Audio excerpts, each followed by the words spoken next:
I don't know about you, but I've noticed something about myself. I complain about almost everything. When I say everything, I mean everything.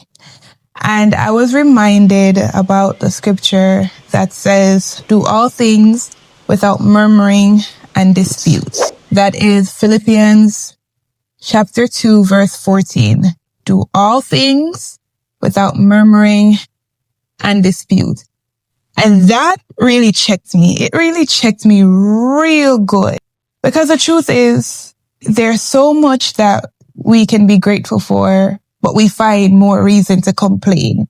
Like the moment there's the smallest inconvenience, we're complaining when there was a greater thing throughout the day. So for this month, I'm challenging myself and you to shift your perspective and start choosing gratitude.